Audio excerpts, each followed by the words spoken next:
So you're trying to holiday shop for a loved one, but all they want is an official Red Ryder Carbine Action 200 shot range model air rifle with a thing that tells time. They'll shoot their eye out.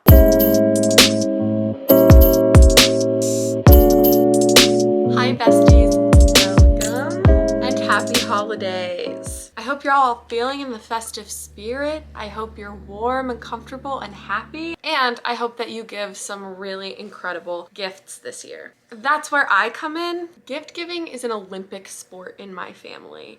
We give gifts to show that we love each other, but also win the title of best gift giver at Christmas. And I will say that I have won most years. It's very well known amongst my friends and family that I'm an excellent gift giver. There are a lot of things in this life that I'm humble about. This is not one of them. I'm an expert. I'm fantastic. I just so love gift giving, gift wrapping, everything about it.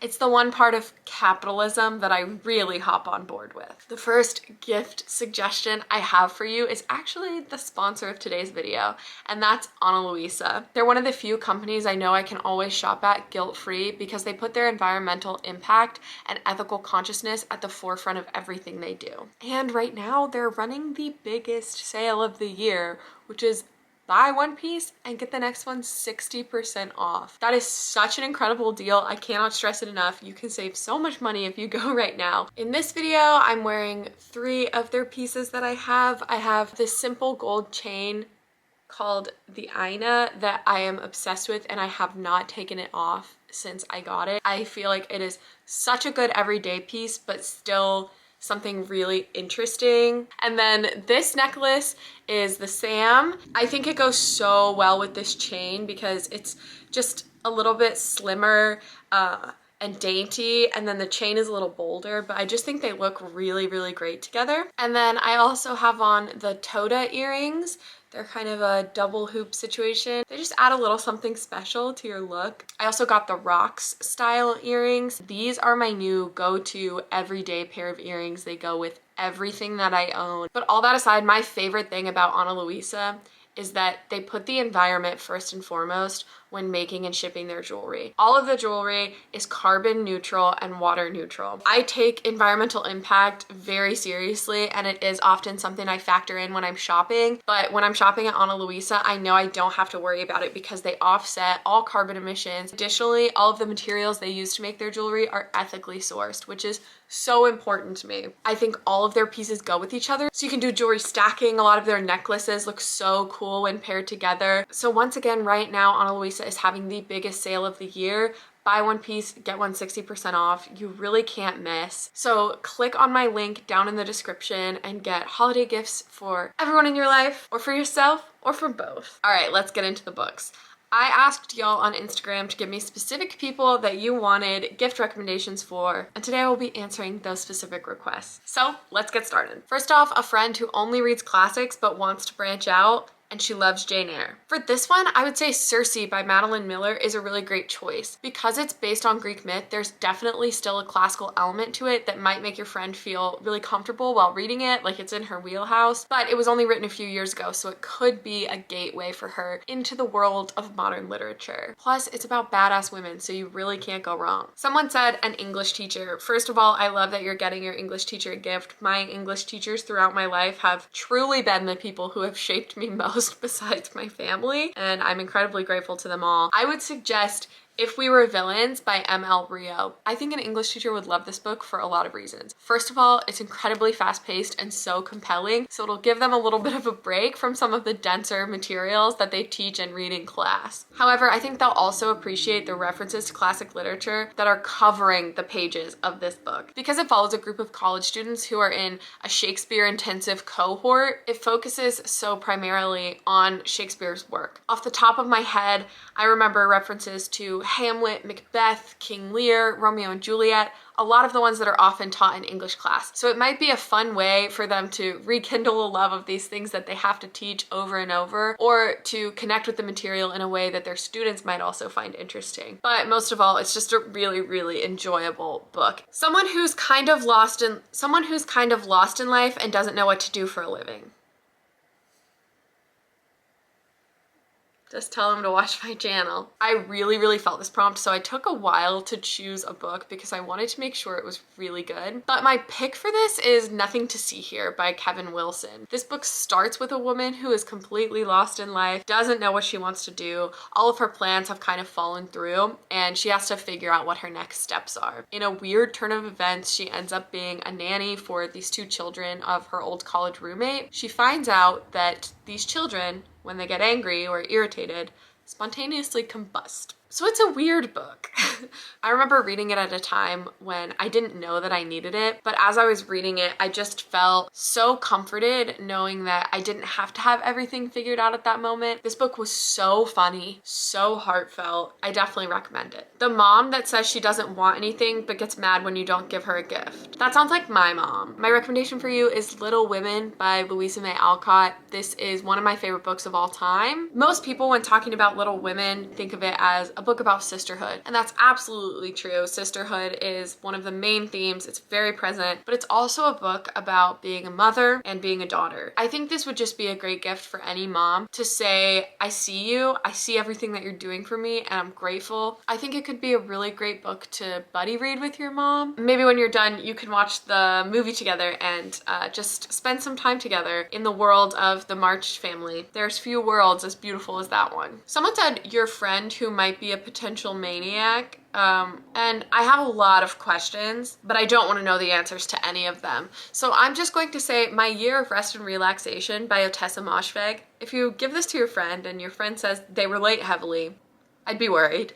Someone said a book written in the 21st century that has classic vibes, and for this I highly recommend Brooklyn by Colm Toibin. I don't know if I pronounced that right. Those Irish names get me every single time. This book inspired the movie Brooklyn featuring Saoirse Ronan that came out a few years ago, and it's such a beautiful movie. It makes me cry every time I watch it, but the book is just as good. It's historical fiction that follows a young girl who's an Irish immigrant. She moves to New York in the 1950s and is trying to find her way in America while all of her family is back in Ireland. It's also one of the most beautiful love stories that I've ever read. I just think it's wonderful. I was shocked when I found out that it was written in 2009 because it just feels like a classic. Someone who loves nature, birds, or plants, and this was the easiest one on this list for me to recommend, The Overstory by Richard Powers. One of my favorite books that I read this year. It's all about trees, just the beauty of the natural world. It's a fiction book. It's written like The Rings of a Tree. So you start the book by meeting all of these different characters and finding out a little bit about them, and as the book goes on, it's kind of these concentric circles of stories that sometimes interconnect,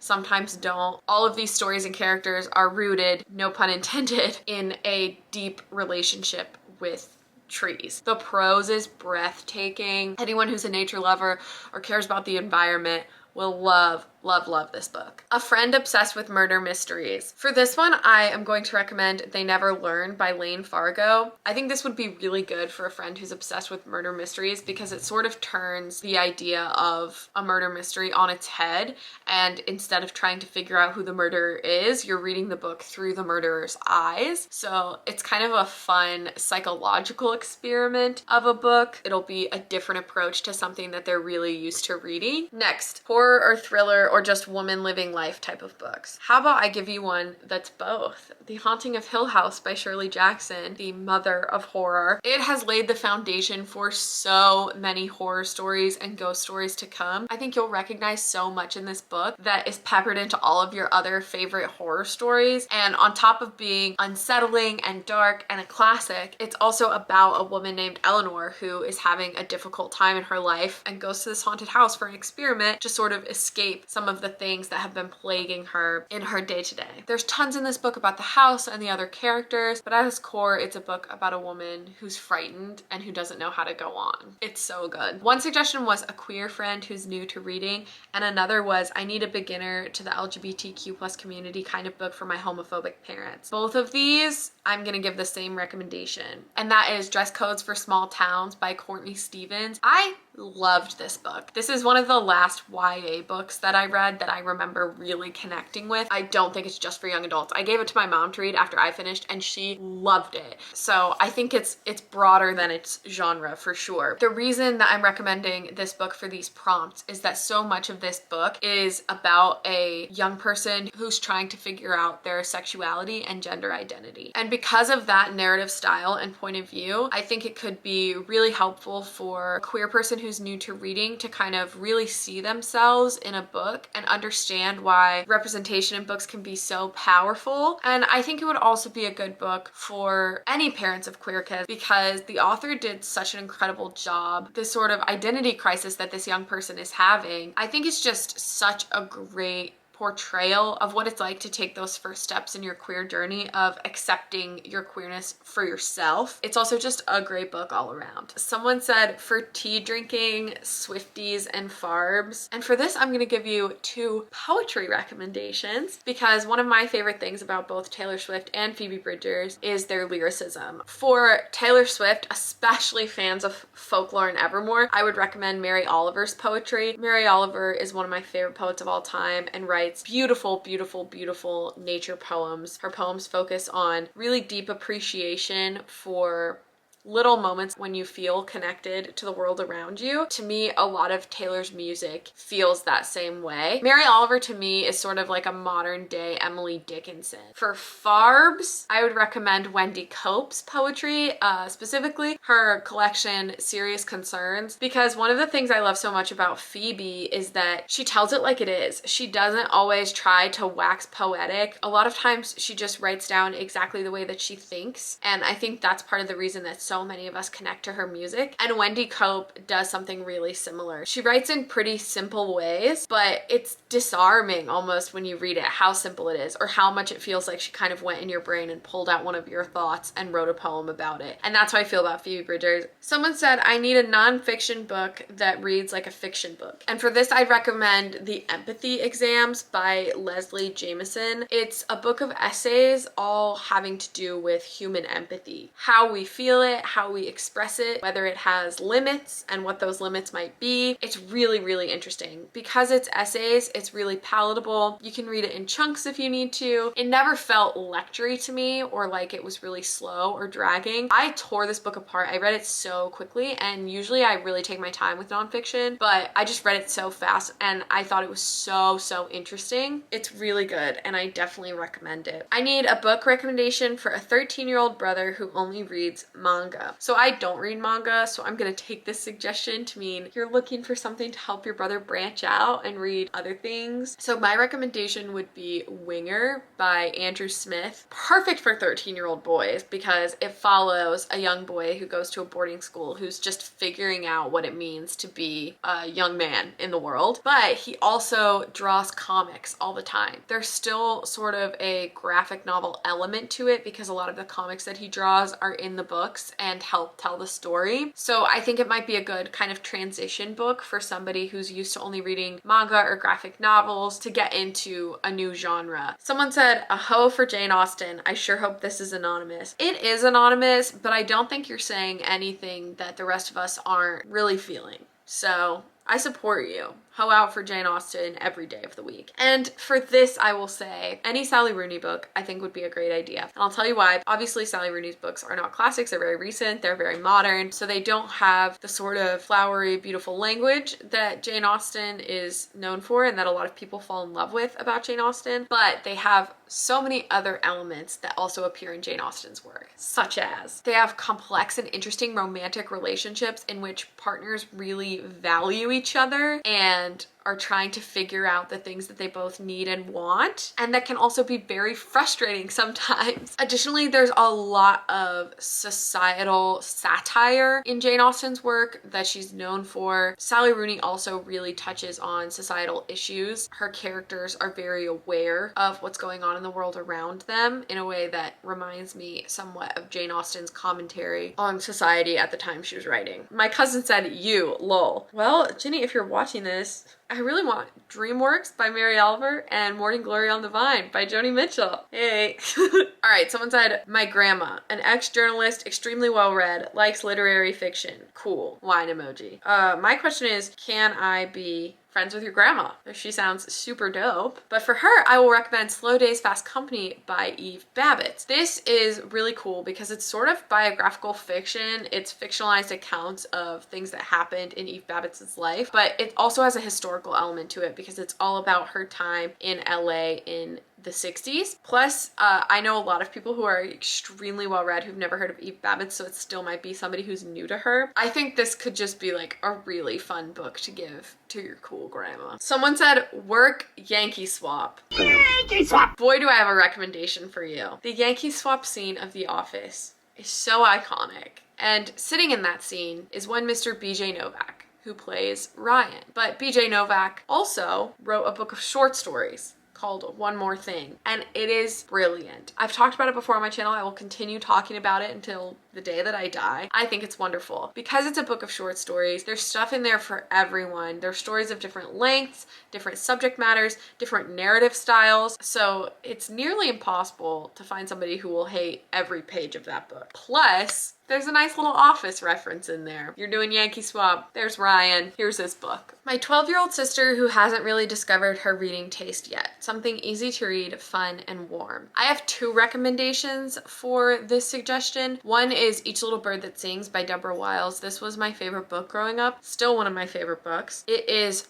hilarious and so funny, but it also deals with grief, so there's a little bit something deeper in there while still being a warm and comforting read. And then my other recommendation, if your sister may like fantasy, would be the Tapestry book series by Henry Neff. The first book is called The Hound of Rowan.